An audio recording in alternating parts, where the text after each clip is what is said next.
Bueno, muy buenas a todos. Muchas gracias una vez más por estar en otro evento de estos que nos permite la vida virtual, el lado luminoso de una vida que no es muy luminosa, pero que nos permite este tipo de situaciones, sobre todo para Cosquín, que es un festival menesteroso, con un modelo de producción verdaderamente mínimo, pero que nos da esta ocasión poder hablar con Pablo García Canga, que está del lado izquierdo del monitor, eh, a propósito de las películas que hemos programado en algo que yo llamé el último delicado, quizás un poco sin pensarlo tanto, debería haber dicho el hombre que sabe filmar los sentimientos. Yo creo que esta es realmente mi apreciación sobre las películas de Pablo.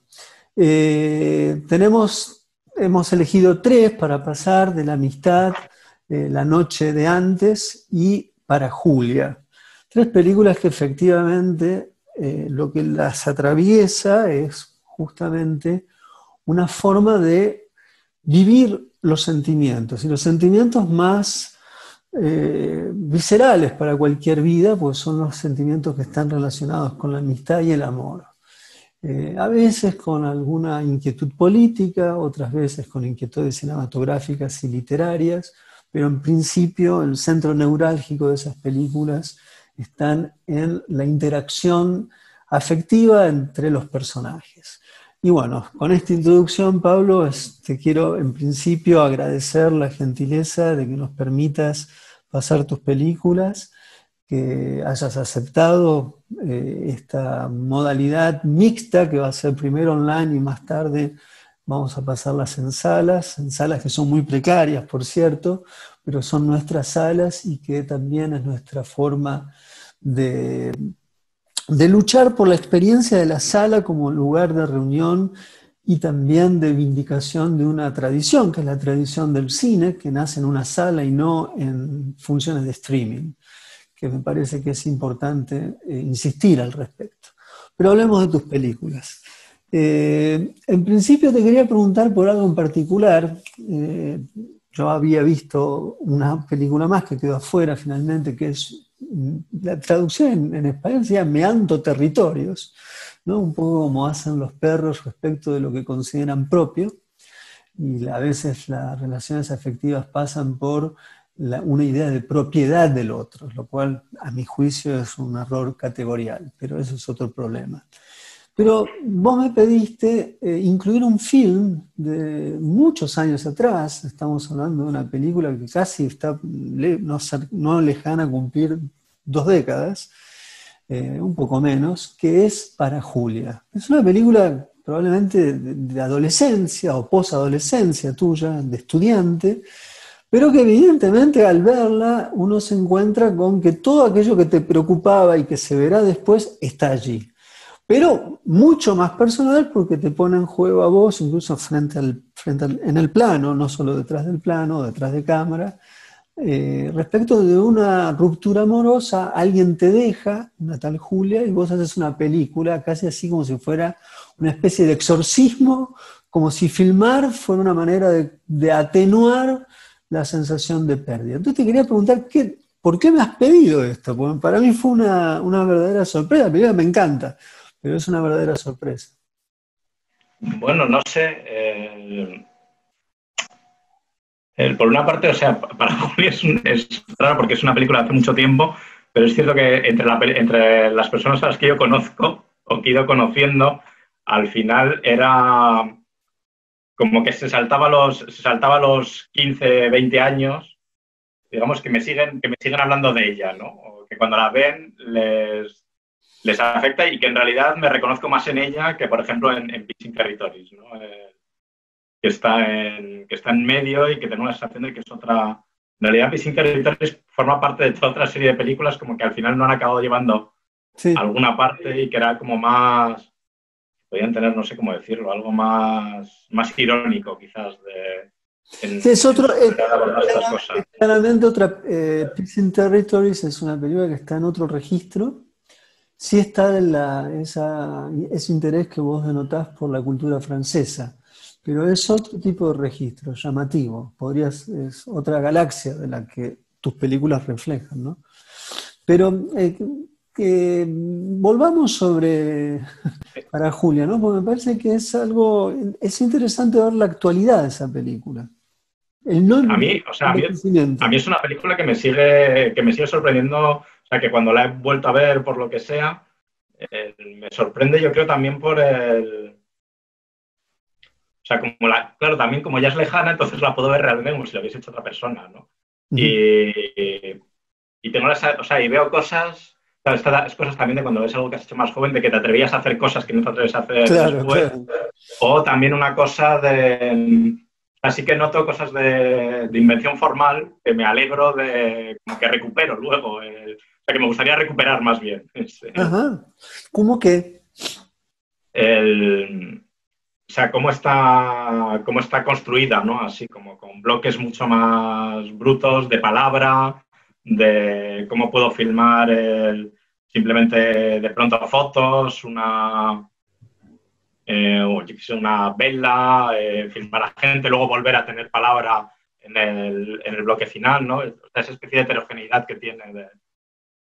Y también como que echo de menos algo que había, claro, pero eso es para mí, no sé si está para la gente que ve la película, que es claro, esa sí era una época en la que yo filmaba todo el rato, no la que filmaba solo cuando Películas. hacía películas. Entonces, claro, o sea, creo que hay algo diferente. Y al mismo tiempo me parecía que podía ser curioso ver las tres seguidas por ver esa diferencia y al mismo tiempo que podía haber así en común.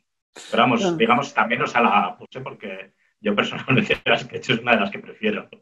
claro, no, no, yo siempre que hago una retrospectiva y eventualmente hay que tomar decisiones de corte, las decisiones de corte de acá estaban en un principio dadas por no una cuestión artística, sino técnica y epidemiológica, porque hasta un día antes de anunciar la programación, nosotros íbamos a hacer todo prácticamente presencial. Pero en Argentina, en menos de 6, 7 días, habían casi triplicado los casos de contagio y la famosa segunda ola había tenido lugar y a nosotros nos parecía indecente, digamos, planificar el festival como lo habíamos hasta ese día, lo cual nos llevó a una decisión de duplicar el festival, desdoblarlo, que habrá de tener sus problemas, pero me parece que era lo justo y la manera de honrar a las películas. Entonces, en ese sentido, yo decía, bueno, no podemos tener muchas más porque podíamos tener una función con las tres. Bueno, ahora me arrepiento, pero ya está dada todo el sistema del festival y ya es así. Pero está claro que entre las tres películas es como un tríptico, si se quiere verlo así, involuntario sobre los sentimientos. Te quería preguntar sobre algo que me parece notable del film, que es el trabajo sobre cómo filmar una ausencia, porque en última instancia es una ausencia, el amor queda ausente. Entonces vos tomás algunas decisiones desgarradoras en algún que otro caso. Yo creo que hay una escena desgarradora que es aquella en la que se ve un texto tuyo escrito colgado como si fuera un vestimenta secándose al sol, que remite después vamos a hablar de esto, un poco a algún plano de Osu, ¿no? De los tantos planos de Osu con ropa colgada, ¿no? Vos has escrito un libro notable sobre Osu, ahora vamos a hablar un poquito después, pero te quería preguntar sobre esto, ¿no?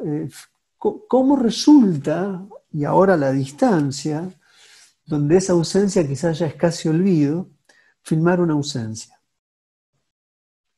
Uy, no sé. No sé si he acabado de entender la pregunta. Bueno, vos filmás la falta de alguien, hay una Sí. sustitución, porque pones una actriz que eventualmente es un fantasma que encarna a la chica que ya no está. Ah, Entonces, no, no, no, pero es ella, es ella, es mira, ella. es ella. Yo no sabía, no entendí eso. Mira. No, no, es ella. Al final sale el nombre. Sí, claro, yo leí, pero pensé que era otra Julia que... No, no. Ah, qué bueno, qué interesante. O sea que ella acepta estar en Sí, la sí, película como Julia. sí, sí. Ah, esa es una importantísima decisión, ¿no? ¿Y cómo fue eso entonces? No, no sé, que estábamos... Está, yo empecé a hacerla cuando tampoco era muy clara. La empecé a hacer, como te estaba diciendo, yo filmaba Ah, independientemente del... O sea, esto tiene que ver también... O sea, yo era estudiante en aquel momento. Estaba haciendo con la beca Erasmus en París 8 y tenía un profesor cineasta que se llama Alain Gaust, que ha hecho películas, hizo una hace 2 o 3 años, que no he podido ver. Eh, y entonces en un taller que llamaba como de cine íntimo o algo así, y entonces, y digamos que dentro de eso yo empecé a filmar así más en modo diario. Y yo creo que al final no es un diario, aunque durante mucho tiempo lo seguí llamando un diario, pero en realidad no es un diario, es más bien una carta o algo así. Eh, pero es eso, digamos, que la película ya estaba haciéndose en el momento, de todas maneras, en el que la ruptura ya se había vuelto irreversible. O sea, que no sé hasta qué punto nos hicimos la pregunta y habíamos estado lo suficientemente unidos como para seguir haciendo durante un tiempo. Luego no nos hemos vuelto a ver, pero... cambia un poco la relación, ¿no? Con el material, al menos para mí. De todas maneras, no cambia lo esencial, porque en última instancia es un futuro fantasma, en tanto que Sí, sí. no, ese lugar no lo va a ocupar nunca más. Eh, Te quería preguntar, bueno, has dicho algo que es muy importante, que tiene que ver con el concepto de diario. La película tiene algo de diario de un duelo amoroso, ¿no? Tiene un poco esto.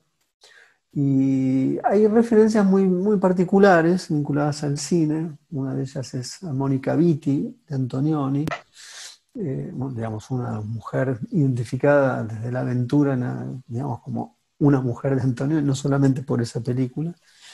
Pero te quería preguntar un poco la relación que vos tenías en ese momento con el cine, porque ahora hemos nombrado a Antonioni, un rato atrás hemos nombrado a Ozu, son cineastas que trabajan sobre lo cotidiano en un caso y en el otro sobre la relación del espacio y el estado de ánimo. Entonces te quería preguntar por estas referencias en torno a la construcción de la película.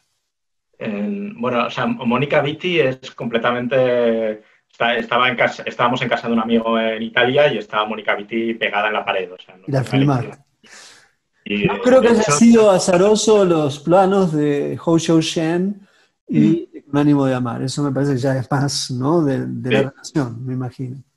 Hay una, o sea, en realidad, y en Ozu no estaba pensando, en realidad hay lo que sí que era una influencia en plan de anda, se pueden hacer películas así. Era una película de una cineasta que últimamente ya no me gusta nada, pero las primeras películas me siguen gustando mucho, que es Naomi Kawase. Eh, un- una de las dos películas que tiene sobre su padre, Sí. que precisamente Julia me la había grabado del Canal Arte o algo así, porque la habían puesto y entonces pude verla. Y me impresionó mucho el cómo, o sea, a veces casi parecía que estaba filmando cualquier cosa, pero como a pesar de todo estaba contando una historia, la historia se cuenta, ¿no? Y Ujú. digamos que creo que eso es lo que a mí me hizo pensar que podía hacer una película simplemente teniendo una cámara de vídeo 8 y algo que ir contando, ¿no? Y que además se podían estar viendo cosas y se podía estar contando como en paralelo, no exactamente, las imágenes no están contando exactamente lo que está pasando tampoco. Pero Entonces, o sea, es verdad lo que decís. Yo recuerdo esas películas iniciales, también me pasa exactamente lo mismo que a vos. Prácticamente te diría, después de Yara, no, he perdido paulatinamente el interés en el cine de Cavase y las últimas películas, la que hizo con Juliette Binoche, literalmente me parece vergonzoso. Pero más allá de esta apreciación sobre el cine de una cineasta japonesa, es cierto que tiene esta idea, uno ve como una, entre comillas, una construcción relativamente azarosa, no caótica, pero azarosa o arbitraria, y sin embargo hay una unidad que está en el desgarro, ¿no? Porque todo está tenido por el desgarro. Te quería preguntar, pasemos de la amistad, uh -huh. que es una película ya mucho más compleja en cierta medida, si se quiere, más profesional, y ligado a una tradición, no solamente porque está hablado en francés, ¿no? Uno ve tus películas y a mí me remite un poco a cierta forma de comprensión del espacio dramático en Rivet, en algunas películas de Rivet. Son simplemente signos cinéfilos que uno puede exponer y nada más, ¿no? No da más que eso. Pero es una película, te decía, más compleja porque hay un tratamiento del pasado al presente, digamos, hay una forma de trabajar sobre el flashback, hay una forma de trabajar sobre la triangularización del deseo, y hay también elementos que están alrededor, que están relacionados con de clase, una clase más media alta con una clase media que le cuesta estudiar y vive de eso, como también algún apunte que otro político, que no deja de ser importante. Entonces te quería preguntar un poco el origen de la amistad, eh, también la relación de los sentimientos como es una película que trabaja muy bien sobre lo indescifrable de los sentimientos y también algo que es muy tremendo para el propio sujeto, no solamente para quien padece decisiones personales de otros, sino que uno de un día a otro puede prescindir de otro sin saber por qué. Y esto es desgarrador en la película. Entonces te quería preguntar este universo, por eso digo que es complejo, que has instituido de la amistad. Esto viene, o sea, de hecho, o sea, yo creo que el origen mismo, el origen de querer hacer la peli, en realidad, bueno, ya tengo una cierta confusión, pero ya no recuerdo si yo había visto un cortometraje de Paulino Biota, que está basado en un cuento de Diderot, esto no es un cuento, o si lo vi porque me pidieron que escribiese sobre ese cortometraje. En cualquier caso, yo me puse a escribir y digamos que según iba escribiendo, para pensar sobre la película, sobre cómo funcionaba la película de Paulino, empecé a decir cosas como, porque, o sea, para explicar cosas que no hacía Paulino y que me parecían interesantes, empecé a decir, claro, porque este personaje, por ejemplo, el hecho de que el personaje en la película de Paulino, que cuenta la historia, no está implicado en la historia emocionalmente. ¿Qué habría pasado si el que contase la historia en realidad fuese este otro personaje, si este otro personaje en realidad fuese amigo de este otro personaje? Y en parte eso, y en parte, como acababa de conseguir terminar, que me costó mucho tiempo terminarlo, otra película que no se va a ver, Retrato en dos tiempos, con una actriz, con Chloé Chevalier, y como que viendo el corto de Paulino bastante rápido vi como algunas situaciones en las que me gustaría filmarla a ella. Pero entonces empecé a desarrollarlo. ¿Cómo decir? También empecé a escribir algo más cercano al cuento de Diderot, que digamos que sigue siendo, a pesar de todo, el núcleo es esta idea de alguien de un día para otro cambia o sea, rechaza completamente a alguien y cambia, en cierto modo, de manera de ser. Y por otra parte, como también quería escribir algo sobre la amistad, digamos que se juntaron las cosas. Y es el momento en el que empezó a ser un triángulo, pero un triángulo además en el que, o sea, lo que a mí me parecía interesante también era que la rama amistad es casi más importante que las ramas amorosas del triángulo, por así decirlo. Y luego la política entra en realidad, tanto en el cuento de Diderot como en la película de Paulino, los personajes están trabajando sobre la historia de la guerra.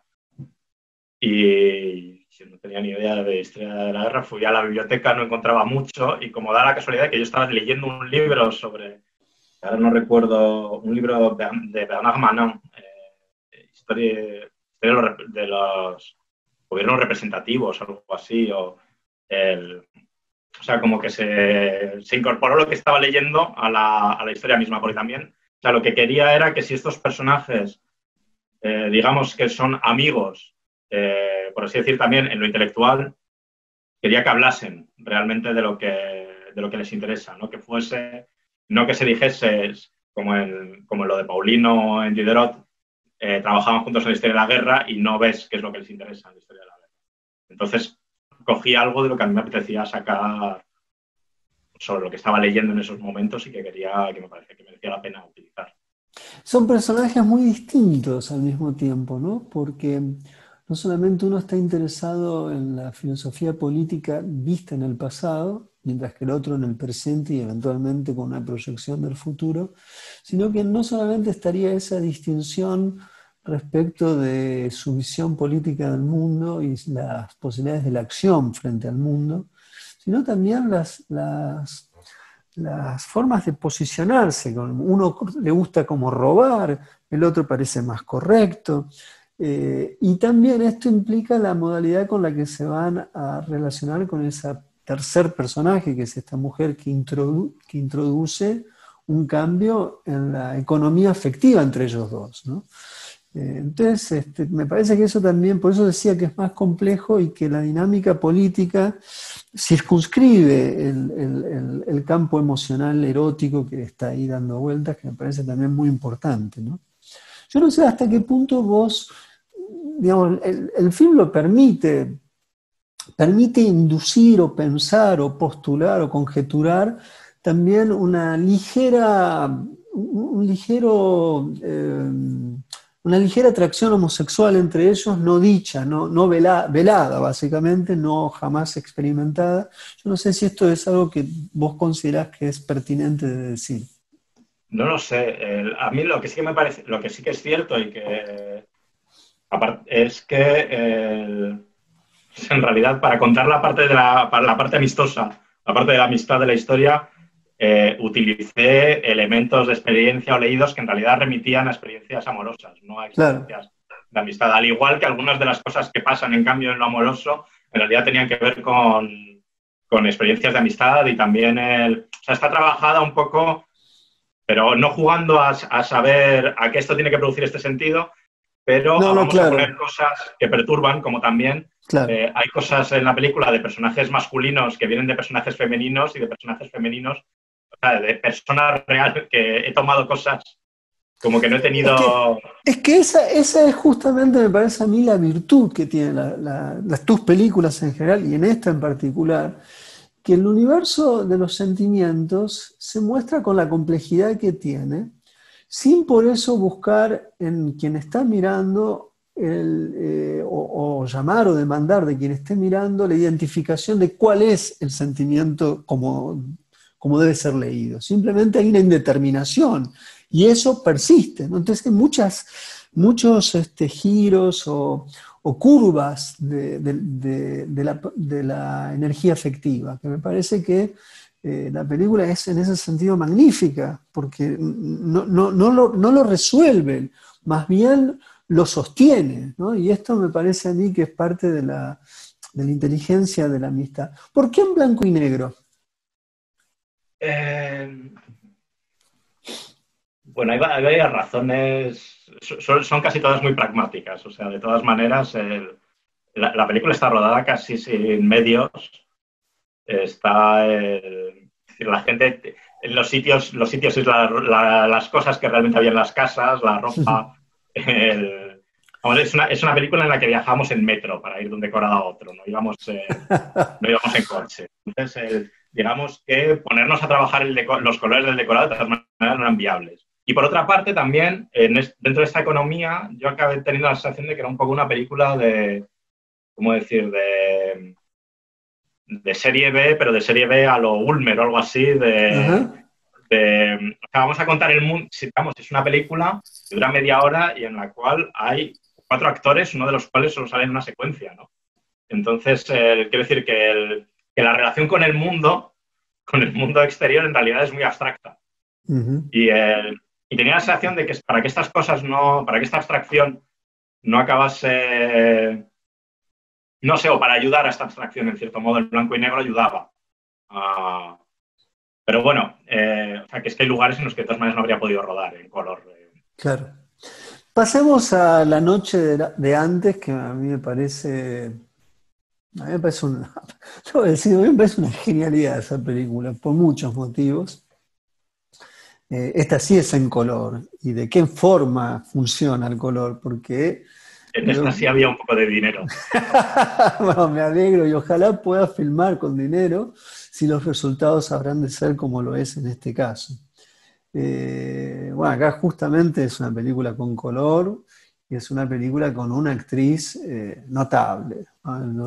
Lo de Maud Weiler es algo fuera de lo común. Creo que es una de las actrices con unos recursos y una economía sobre sus recursos que la película le da lugar a que haga lo que tiene que hacer. Te quería preguntar un poco por el origen de la película. Entiendo, hay una amiga en común, para mí es como una suerte de hermana desconocida, porque no nos conocemos tanto, pero cada vez que estamos juntos sentimos esa afectividad que uno siente por alguien que quiere y mucho, que es el caso de Carla Maglio. La película está basada en una idea de ella, pero luego, bueno, vos has escrito el guión y has decidido la puesta en escena.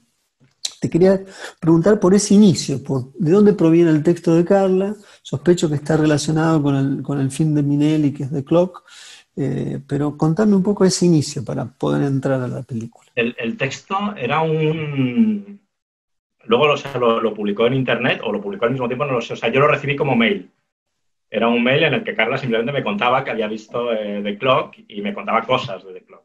Esto se puede encontrar en No Viste Nada, el Tumblr. Sí, sí, donde ella escribe cada tanto. Pero era eso, o sea, era claro, era Carla contando The Clock, pero contándolo de manera muy... bueno, como uno cuenta las películas, ¿no? Contando lo que le interesaba de The Clock, ¿no? Y yo creo que, o sea, yo tenía varias ganas de hacer varias cosas. Una era el de antes de leer este texto. Uno era volver a trabajar con Maud, con la que ya había trabajado varias veces y somos muy amigos, entonces como que hay muchas ganas de hacer cosas juntos. Uno era eso, trabajar con Maud. Otro era, tenía muchas ganas de hacer una secuencia muy larga de alguien al teléfono, incluido un momento en el cual esa persona solo estuviese escuchando y no oyésemos lo que está escuchando. Y tenía muchas ganas de hacer una secuencia muy larga en la que alguien contase una película. Pero digamos que ponerme a escribir, o sea, tengo la sensación de que si no hubiese habido el texto de Carla, es decir, una película que yo, en realidad, cuando leí el texto, yo no había visto, y digamos que trayendo un texto que traía una interpretación y unos deseos respecto a la película que fuesen ajenos, ¿no? Que no fuesen los míos. Que si no hubiese habido eso, yo no habría podido empezar, no habría podido como juntado todos los elementos. Entonces, simplemente yo leí esto de Carla, unas semanas después lo volví a leer, todavía no he visto la película de Minelli y de pronto se juntaron, o sea, las cuatro cosas se juntaron en eso y la primera versión del guión la escribí en unos días. Luego está bastante reescrito, pero vamos, la primera está escrita en unos días, se lo mandé a Mod me pasó contactos de productores Y salió. Y salió para adelante. Te quería preguntar, hace un rato hablábamos respecto de que de la amistad, la necesidad de filmar en blanco y negro estaba dado por un problema de presupuesto y por un trabajo de diseño de producción eventualmente y de diseño de arte que los colores no habrían de responder a las necesidades. Yo tengo acá la impresión de que el concepto cromático es notable, porque todo coincide con un Bordeaux, desde el pelo de Wyler hasta las frazadas, los colores de la pared del hotel, todo está en ese tono, ¿no? De hecho, hasta viendo la primera película, que tiene algo de Con ánimo de amar, en el sentido de una elección cromática que dice algo. Te quería preguntar sobre esto, ¿por qué esa decisión de una homogeneidad? Sí. Como transcurre una habitación de hotel, ¿no? Y aunque había dinero, tampoco había dinero como para construir para tanto. Es una habitación de hotel real. Y digamos que una habitación de hotel dentro de un cierto rango de lo que podíamos pagar. Entonces, y como yo además no vivo en Burdeos, que es donde está rodada, porque es donde está la productora, pues la primera fase de localización la hizo un chico de la productora y me mandó fotos de tampoco de tantas, en realidad, como de 10 habitaciones, una cosa así. Digamos que de 10 habitaciones, a mí solo había 2 que me parecía que se podía rodar. Una, porque era relativamente sencillo, porque había unos balcones que se podía poner luces y demás, pero que a mí no me convencía espacialmente. Y luego esta habitación donde finalmente rodamos, que era la única que a mí me parecía que tenía una personalidad fuerte como espacio, que era por el... Que, o sea, pero puedes sentirlo. Luego ya es, ¿sabes? Por el color y por la ventana en esquina que tiene. Pero... Y luego, o sea, en realidad, mi director de foto, que es muy buen director de fotografía, Rafael Goyev, pero él tenía miedo de tanto rojo en el este, incluso, o sea, quiero decir, de la ropa Claro, de moda, pues llevamos varias la cosas. blusa también, sí. Claro, llevamos varias cosas, miramos varias cosas y finalmente elegimos esa, pero digamos que también teníamos hasta ahí un poco de miedo. Y luego la frazada, que en realidad no era, o sea, la importancia que coge es una idea de mod. Pues nos pusimos ahí a hacer cosas en el este y ya se le ocurrió ponérsela por encima, irse a la silla, etcétera, y entonces se quedó ahí. Y sí, pero vamos, que digamos que se fueron juntando poco a poco las cosas, no era tampoco la habitación fue llamando al resto de... Bueno, es extraordinario esto es realmente extraordinario por parte de la dirección actoral y de ella como actriz, porque es una película que depende estrictamente de un personaje que está en fuera de campo, que no escuchamos, pero que la incidencia que tiene sobre lo que imaginamos a partir de lo que ella dice que él dice y lo que ella no dice, pero expresa de lo que está escuchando, allí está toda la tensión del relato y es notable, pero es realmente notable, ¿no? Se puede creer, ¿no? Hay una experiencia de rodaje bastante rara. Realmente alguien le está hablando al teléfono desde otra habitación. Y digamos que, claro, yo no oigo lo que dice esa otra persona, pero hubo momentos en los que yo dirigía mod, en realidad, hablando con la otra persona y diciéndole, yo creo que le estás hablando así, le deberías de hablar más bien de tal otra manera, etcétera. Dentro de que luego había limitaciones para que ella oyese bien, al final tenía que hablar con un cierto tono de voz, entonces se perdían cosas Pero vamos, sí, hay momentos muy raros de yo estar dirigiendo a una persona a la que en realidad no estoy viendo ni oyendo, pero que intuyo que está hablando de cierta manera por cómo lo veo en mod.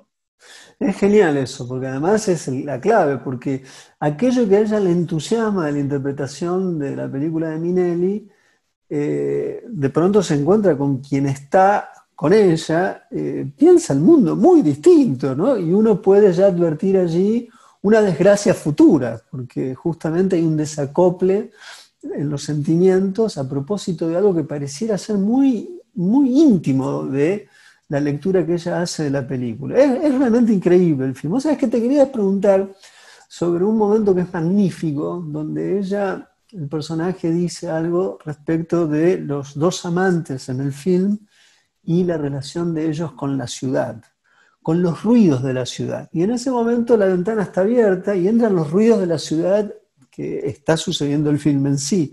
Te quería preguntar sobre estas decisiones, que no sospecho que no son azarosas, pero ¿cómo concebiste el sonido? Porque el sonido de la película también es bastante determinante y en ese momento se ve con exactitud. O sea, esto también es estar reaccionando por ejemplo, también hay un momento en el que habla del vaho que hay en la ventana, y es que realmente tenía problemas de vaho esa ventana, pero luego el día que fuimos a rodar no tenía suficiente vaho, con lo cual al final hubo que poner un calentador de agua para que provocase más vaho y demás.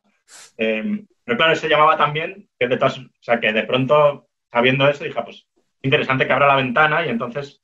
Claro, porque también podríamos haber trabajado con que los sonidos siempre están un poco presentes, pero no, la abre y entonces van a estar, de pronto va a entrar la ciudad y así además hay como un cambio dentro de la película. El espacio, ¿no? Seguimos en el mismo espacio, pero por el sonido ya no es exactamente el mismo. Pero luego, en realidad, lo que hicimos en el montaje de sonido es, creo, en mi recuerdo, curiosamente, cuando ella empieza a hablar de los sonidos de la ciudad, empezamos a oírlos menos de lo que se veía antes. Se van volviendo cada vez más puntuales y ya casi no se oye ninguno. O sea, esto tampoco puedo dar una explicación de esto es por esto, pero quiero decir que el montaje de sonido empezamos a hacer y empezamos a decir, bueno, y aquí quitamos esto, y quitamos esto, y quitamos esto, y de pronto tuvimos la sensación de que de que funcionaba, o sea, no lo racionalizamos. Pero, claro, nos hacía gracia o sea, cuando habla de ello, lo quitamos. En vez de poner más, ponemos menos. Claro, el Claro, momento que realmente coincide, hay el momento que realmente coincide lo que ella dice con el sonido y de pronto se empieza a evanecer la dimensión sonora fuerte una vez que está abierta la ventana, es eso, ¿no? Me parece a mí increíble la noche de antes. Te quería preguntar ahora por una dimensión ya no desde el punto de vista tuya como realizador, sino como alguien que escribe crítica. Solés escribir, no es una producción constante, pero tampoco es tenue. Pero además acabas de escribir un libro sobre Osu, ¿no? Un libro, hasta donde yo llego a entender, bastante voluminoso, no es un libro pequeño. No, pequeñito. Ah, infinito, pensé, yo lo vi en una portada. Dije, si me llegas a decir, lo tengo por ahí. Infinito. Mira, yo veí la portada y dije, esto debe ser enorme. Entonces es un libro pequeño. No. Bien, pues yo lo traté de comprar, yo te conté. Es curioso, ¿no? Hablabas de Paulino Biota, y cuando fui a comprar tu libro, que no estaba, yo pasaba por Madrid, venía de Lanzarote, me compré el libro que lo tengo acá al lado en este momento. La herencia del cine de Biota, que cuando hablabas de él, yo me reía porque lo tenía acá a mi lado, pero no por esta entrevista. Justo estaba leyendo una lectura que él hace de la crítica como vampiros, que me parece notable. Pero bueno, te quería preguntar un poco sobre tu labor como crítico, que nos cuentes un poco. Bueno, crítico porque en realidad, o sea, casi nunca escribo de cosas... O sea, en realidad he escrito ¿Has escrito sobre la sonrisa de Ribet? Sí. En un blog que se llama El Diablo Quizás, y a partir de... Empecé a escribir por eso, porque junto con dos amigos, Manuel Asín y Manuel Peláez, no sé si en 2010, una cosa así, pues dijimos, pues vamos a hacer un blog, y me puse a escribir. O sea, antes no había escrito sobre cine. Antes había hecho películas, pero no había escrito sobre cine o alguna cosa en la universidad por un trabajo. Entonces empecé a escribir por eso, porque había un sitio donde escribir. O sea, y luego ya sí que empecé a escribir en revistas y demás, pero inicialmente es eso, es ir escribiendo porque de pronto algo en una película me pilló algo de donde tirar el hilo y escribir. Y también porque empecé a escribir en un momento en el que me estaba costando hacer películas materialmente, entonces supongo que era otra manera de estar haciendo cosas. Y que un texto lo escribes. A mí me da la sensación de que hacer algo y terminarlo y darle una forma es una satisfacción, ¿no? Claro. Y lo de Osu en particular, podríamos encarar un libro sobre Osu. Claro, es que no encaré un libro. Es un autor del que se ha escrito mucho y de que incluso se ha escrito en España, ¿no? Sobre Osu. Entonces, la aparición de tu libro es como una mirada, hasta donde yo he leído lo que se ha escrito sobre tu libro, que pareciera tener una lectura un poco diferente a la que hasta ahora se había prodigado a la obra de Osu en general. Sí, o sea, en realidad, claro, yo no encaré escribir un libro sobre Osu. Digamos que como está el blog, de pronto me di cuenta de que tenía 4 textos escritos, o sea, de que en pocas semanas había escrito 4 textos sobre Ozu. Pensé, ¿qué pasa si sigo? Si sigo y me doy la regla de escribir sobre todas las películas de Ozu. Entonces, el principio del libro es que todo texto parte de un fotograma elegido de la película y se desarrolla a partir, empieza escribiendo el fotograma y del fotograma se va hablando de otras cosas.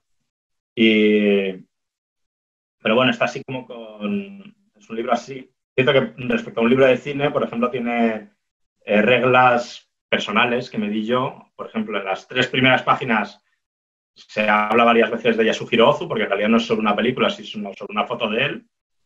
Y a partir de ahí no vuelve a aparecer su nombre en todo el libro. Digamos que yo hablo de las películas, no de Ozu. Como si fuesen las películas las que hacen las cosas. Discúlpame, esta regla autoimpuesta que sería diluir un poco la figura del autor sustituyendo al autor por la película en tanto objeto, desligada en cierta medida del autor, responde a algún tipo de posicionamiento tuyo frente a cómo mirar el cine o no? Yo creo que sí. Esto también tiene que ver con... Puede tener que ver. Yo participaba, Carla Magrio también vino allí cuando vivía en Cuando vivía Madrid, en Madrid. en un cineclub, que era el Cineclub de la Morada, que posteriormente era el Cineclub de la Ingobernable, que es un cineclub que creó Miriam Martín.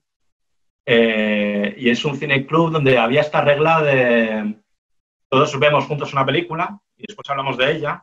Bueno, luego, o sea, al principio de la película era todos vemos juntos una película, después hablamos de ella y después, a partir de eso, se proponen películas que tienen relación con lo que hemos hablado. Una de ellas es elegida y es vista la semana siguiente, etc. Pero digamos que una de las reglas bastante explícitas del cineclub era que no íbamos con un saber. O sea, que si yo sabía más de Ozu o de quién era Ozu, no, en realidad no sabía más que la otra persona porque los dos habíamos visto la película y siempre había que estar remitiéndose a la película, ¿no? Entonces supongo que al final, años de estar participando en esto también ha dejado huella. No sé, es que ya no tengo el recuerdo. Al final son tantos años que ya no recuerdo exactamente cómo escribía antes de... O sea que nuestra... Bueno, también, creo que también es una reacción. Sí. Por ejemplo, o sea, si yo ya sé de Ozu, bueno, voy a escribir que Ozu trata sobre tradición y modernidad. Y no, cuando ves las películas... Además, o sea, a mí me interesaba... Bueno, mira, es que de pronto me acuerdo de las cosas, como no las tengo pensadas de antemano. En realidad, yo cuando empecé esa serie de ver películas de Ozu y al final me puse a escribir el libro, yo volví a ver películas de Ozu porque tenía problemas con un guión y quería volver a ver películas de Ozu para ver cómo funcionaban los guiones de las últimas películas de Ozu, ¿no? Esta cosa maravillosa que tienen de que empiezan Flores de Equinoccio, que empieza con dos personajes que nunca vas a volver a ver, por ejemplo, ¿no? Y cómo se va deslizando, cómo de pronto los elementos más importantes del guión de la historia no se ven y en cambio se ven reflejados en otras cosas. Y quizás, o sea, como ya al principio estaba en esta lógica, lo que tuve la sensación era que viendo las películas de Ozu dentro de cada película podías sacar más o menos como elementos de construcción o reglas de construcción internas de la película. O sea, yo no sé hasta qué punto, creo que un poco consciente sí tenía que ser, que al final se pasaban muchos meses trabajando en el guión Ozu y sus co-guionistas, o sea que...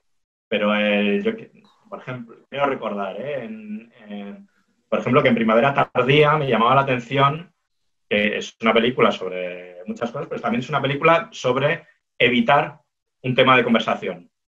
Y cómo muchísimas de las secuencias de la película están construidas sobre un personaje evitando un tema de conversación y cómo, claro, el clímax de la película es cuando de pronto dos personas se ponen a hablar del tema. Del tema, sí, claro. Y en otras son otros tipos o sea, hay otros tipos según las películas, no siempre la misma, ¿no? En la penúltima, por ejemplo, hay todo un juego como con los engaños. Siempre hay alguien engañando a otra persona. Sí, es genial. Es un casi como que siempre, al menos mi impresión con Ozu es que hay desde el punto de vista narrativo, hay un elemento estructural que se va corriendo a lo largo de todo el relato, ¿no? Nunca nunca hay un momento de develación estricta, pero sino más bien se va diluyendo, en todo caso es difuso, ¿no? Y está allí. Esa es mi impresión viendo las películas de Ozu. Por ejemplo, otra cosa que me di cuenta era que en las películas hay muchas cosas como de simetrías, de gente haciendo el mismo movimiento al mismo tiempo, ¿no? Y yo creo que es algo que le viene pero esto no lo cuento, que le viene de que una de las primeras cosas que hizo era trabajar inventando gags también. Pero claro, por ejemplo, me interesaba eso, que si escribo así, porque tampoco están ordenadas están en un orden arbitrario, que es el orden alfabético de los títulos japoneses traducidos al español. En escritura, entonces A, B, C. Entonces, o sea, claro, es un orden arbitrario, ni siquiera, no es el orden en el que están escritos, ni es un orden cronológico. Por ejemplo, me interesaba que al final, por ejemplo, esto de las repeticiones, de las sincronías entre personajes, es muy importante en las películas de Ozu, pero yo suponía que si cada vez escribía un texto pensando solo en el texto, iba a estar hablando de la misma cosa, pero cada vez iba a tener un sentido diferente. Porque cada película me iba a provocar una manera diferente de ver. Bueno, con esto, con este final donde hablamos de algo que no estaba en principio en la presentación, al menos de una charla con tus películas, me parece que es un muy buen cierre. Yo te quería agradecer nuevamente por permitirnos pasar tus películas, también por el tiempo que nos has dispensado en este instante para hablar de tus películas desde Madrid, yo desde Córdoba en este momento. Y bueno, ojalá nos podamos volver a ver. En esa ocasión ya dejaremos de hablar de Veloquio, que fue la única vez que vos me recordabas que nos habíamos conocido y yo no me acordaba. Debe ser que mi edad va deteriorando mi memoria, pero estoy seguro que esta vez te voy a reconocer y además te voy a dar un abrazo para agradecerte de todo esto que nos has brindado con tus películas. Muchas gracias y bueno, hasta la próxima, como se diría, no sé, en la radio, en la tele y en la vida. Muchas gracias a ti y a vosotros, en general, al festival. Adiós, mi amigo.